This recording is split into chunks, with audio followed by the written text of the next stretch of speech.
So we're going to jump into this one really quickly. Genesis chapter 6, verses 1 through 8. So now that we know that the sons of God are able to take humanoid form, they can eat, sleep, see, reason, have sexual relations, or at least it's implied at this point. We're going to take a look at the next area of the study by looking at the next rebellion and the results of it. Genesis chapter 6, verses 1 through 8 is the second rebellion. Now, it came about when men began to multiply on the face of the land or the earth, and the daughters were born to them, that the sons of God, this is the Ben Elohim, saw that the daughters of men, the daughters of Adam, were beautiful, and they took wives for themselves, whomever they chose. Then the Lord said, my spirit, my ruach, will not strive with man forever, because he is also flesh. Nevertheless, his days shall be 120 years. Then there's a short break between what God says and the next narrative structure. The Nephilim were on the earth in those days, and also afterwards. Then, or when the sons of God, Ben Elohim, spiritual beings, came into the daughters of men, they bore children to them, and those were mighty men who were the old men of renown. I highlighted the sections in red to show you that there's a connection to the Nephilim. So when the words Nephilim are used, anywhere you see red shows you that those are the connection to the Nephilim. So the Nephilim were the children of the sons of God and the daughters of men, and those mighty men were the Nephilim. Those who were old men of renown were also the Nephilim. So when they're talking about that, they're talking about this mixture of a spiritual being with a physical human. Then the Lord saw that the wickedness of man was great on the earth, and that every intent of the thought of his heart was only evil continually. The Lord was sorry that he had made man on the earth, and was grieved in his heart. And the Lord said, I will blot out man whom I've created from the face of the land, from man to animals to creeping things to the birds of the sky, for I am sorry that I've made them. But Noah found favor in the eyes of the Lord.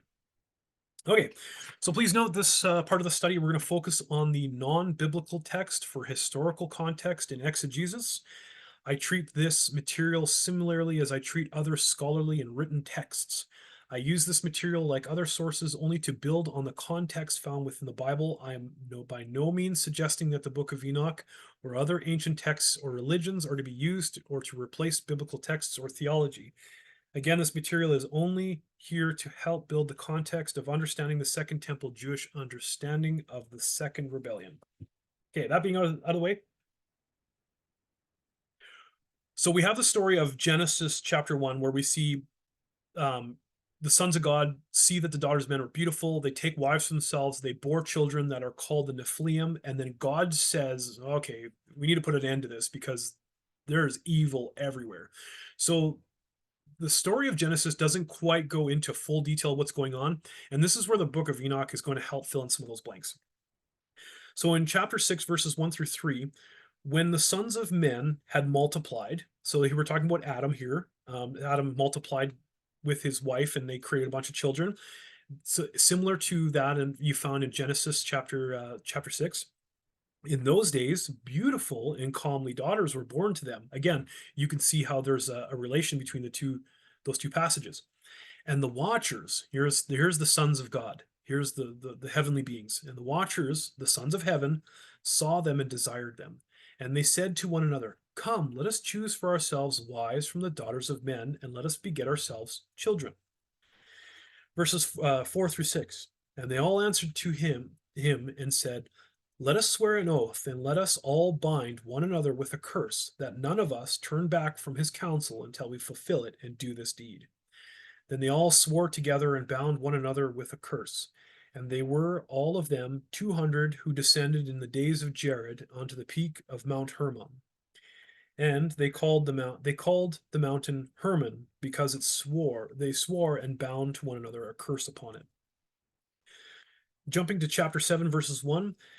These and all the others took, what I omitted here is all of the names. They basically go from chapter 6, from verses 6 through to chapter 7, basically they give a list of all of the angelic beings that come down. So, and so picking up the story again, these and all of the others took them took for themselves wives from among them, such as they chose, and they began to go into them and defile themselves through them. So this is where they're having sexual relations with these women, and to teach them sorcery and charms, and to reveal to them cutting of roots and plants. And they conceived from them and bore them great giants. And these giants begat Nephilim. And to the Nephilim were born, the word here is Eliud, and they were growing in accordance with their greatness. Eliud is the kind of where it's branching off. Then verses 4 to 6, they say they were devouring the labor of all the sons of men, and men were not able to supply them. And the giants began to kill them and devour them. And they began to sin against the birds and the beasts and the creeping things and the fish, and devour one another's flesh. And they drank the blood. Then the earth brought accusations against the lawless ones. So here we see how, according to the book of Enoch here, that the sons of men, because of the curse that's found in Genesis chapter 3, the earth is bringing about resistance to those who are going to eat of the land, and it's difficult for them as it is. So they weren't industrious enough to keep up with what the demands that were being supplied to the giants. So these giants were basically using them as slave labor, and when they couldn't supply them enough to have their desires fulfilled in the flesh, they began to kill and devour the humans. They began to commit what's the word I'm looking for here? They begin to commit cannibalism towards humans. And then they sinned against the birds and the beasts and the creeping things. Like, they used to do all sorts of terrible things, and just towards the creation itself.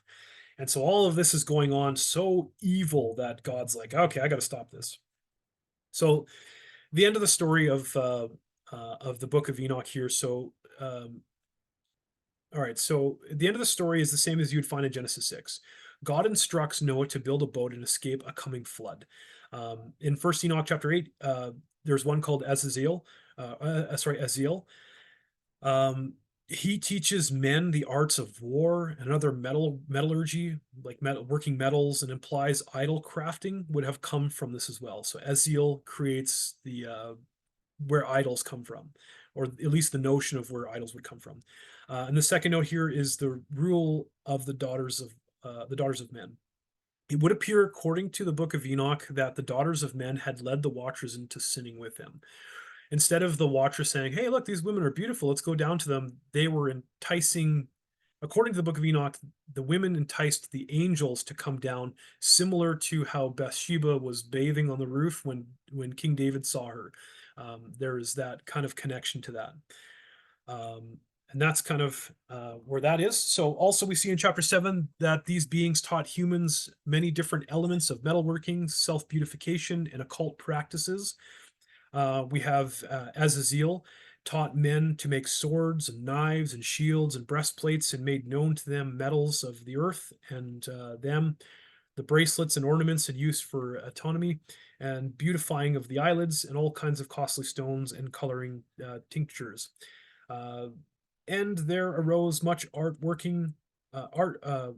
working godlessness, and they committed fornications, and they were led astray, becoming corrupt in all their ways. And then Shemjaz taught enchantments and root cuttings, and Armoros was resolving of enchantments, and Barajakil, I think is how you pronounce that one. Barakil, sorry, taught astrology. Koabel was the art of the constellations. Ezekiel was the knowledge of the clouds. Arakil was the signs of the earth, and Shemshil was the signs of the sun, and Sarail was the course of the moon. And as men perished, they cried, and their cry went up to heaven. Okay, so then we're going to jump over to here is, well, before we jump away from this one here, when it comes to the book of Enoch, we have an expansion of what's going on here. We could see a lot of chaotic things, like we could see astrology coming about. We could see, studying the stars for certain signs and things like that. So this knowledge, even though from the biblical text we see that there are events that are going on, but we don't really have a good indication of like where all these things came from. Like, how did the Witch of Endor know how to summon a spirit out from the earth? How did diviners know how to do these things unless this knowledge was a knowledge from the heavenly realms? And again, jumping all the way back to when we hear about how Satan operates, he mixes a little bit of lies with some truth. And when he told Eve, when you eat of the tree of life, the tree of the knowledge of good and evil, your eyes will be open and you'll become like the Elohim. And so we see here that the Elohim have a specific knowledge of certain things because they're eternal. They have vast amounts of knowledge that when they come to Earth, at least according to when we look at a contextual history, we can see that these beings from the spiritual realm, when they interacted with humans, they created this chaotic environment where humans were passed down a forbidden knowledge of occult practices and astrology and whatnot and metallurgy. Just want to put that out there. Okay, so here is where the Watchers have made a pact with each other and have placed a curse upon themselves when they came down on the Mount Hermon. So Mount Hermon is ground zero. First Enoch chapter 6, they were all of them 200 who descended in the days of Jared onto the peak of Mount Hermon. Mount Hermon is where the Watchers had come down to make a pact with each other. The leader said to them, and this, I don't have a slide for this, but I'll say it to you here. The leader said to them, I fear ye will not indeed agree to this deed. So I alone shall have to pay the penalty of this great sin. And then that's where then they answered, we'll make a pact. So then he carries on and says, let us swear an oath and bind ourselves by mutual implications to not abandon this plan until doing this thing. Then they swore all together and bound themselves with the mutual imperceptions upon it. And they were all 200 who descended. Okay, so the reason Mount Hermon is powerful, and it's even from a second temple period when the Book of Enoch would have been circulating, because it was around that time, the days of Jesus, that this material was around, and they did use this material back then, just not canonically like one particular Christian church does. They understood the story because it was Jewish historical elements that were being floated around. So Mount Hermon was very important at this point. So just bear in mind that we are going to be returning to the Mount Hermon because it is ground zero. It's where the sons of God had descended upon the earth.